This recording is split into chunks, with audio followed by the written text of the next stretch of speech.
You do not understand your own tradition if you do not see it in relation to others. You can't discover that the brain is a digital computer. You can only interpret the brain as a digital computer. Where questions of style and exposition are concerned, I try to follow a simple maxim. If you can't say it clearly, you don't understand it yourself. Where consciousness is concerned, the appearance is the reality. Where conscious subjectivity is concerned, there is no distinction between the observation and the thing observed.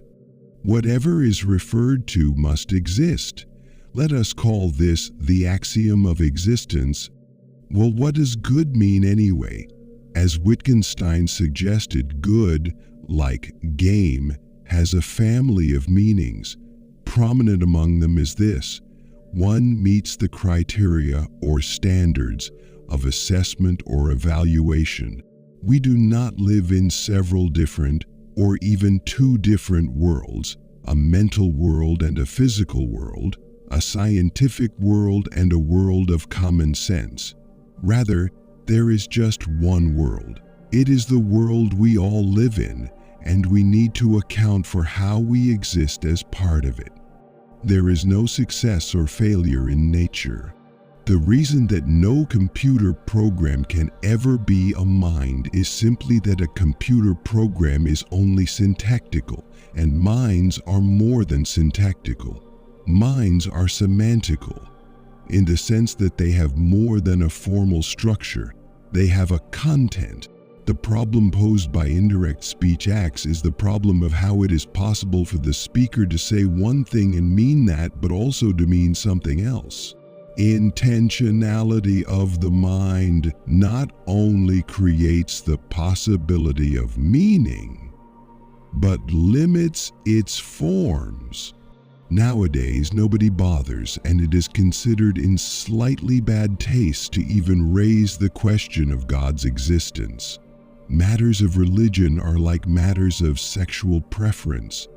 They are not discussed in public, and even the abstract questions are discussed only by bores. Materialism ends up denying the existence of any irreducible subjective qualitative states of sentience or awareness. Many people mistakenly suppose that the essence of consciousness is that of a control mechanism. It seemed to a number of philosophers of language, myself included, that we should attempt to achieve a unification of Chomsky's syntax with the results of the researches that were going on in semantics and pragmatics. I believe that this effort has proven to be a failure. Though Chomsky did indeed revolutionize the subject of linguistics, it is not at all clear at the end of the century what the solid results of this revolution are. As far as I can tell, there is not a single rule of syntax that all or even most competent linguists are prepared to agree is a rule. In the performance of an illocutionary act in the literal utterance of a sentence, the speaker intends to produce a certain effect by means of getting the hearer to recognize his intention to produce that effect. And furthermore, if he is using the words literally, he intends this recognition to be achieved in virtue of the fact that the rules for using the expressions he utters associate the expression with the production of that effect. I will argue that in the literal sense, the programmed computer understands what the car and the adding machine understand, namely, exactly nothing. How do we get from electrons to elections and from protons to presidents? Dualism makes the problem insoluble.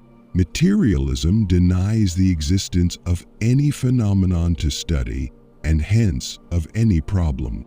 Darwin's greatest achievement was to show that the appearance of purpose, planning, teleology, design, and intentionality in the origin and development of human and animal species was entirely an illusion.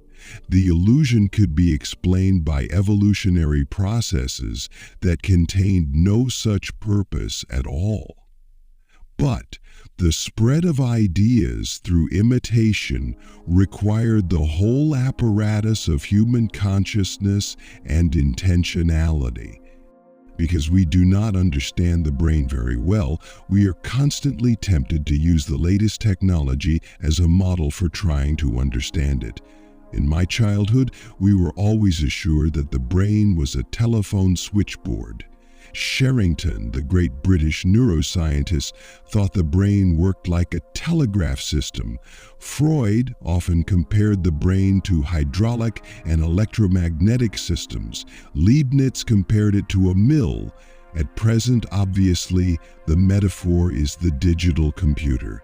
An utterance can have intentionality, just as a belief has intentionality, but whereas the intentionality of the belief is intrinsic, the intentionality of the utterance is derived. Acrasia, weakness of will in rational beings, is as common as wine in France.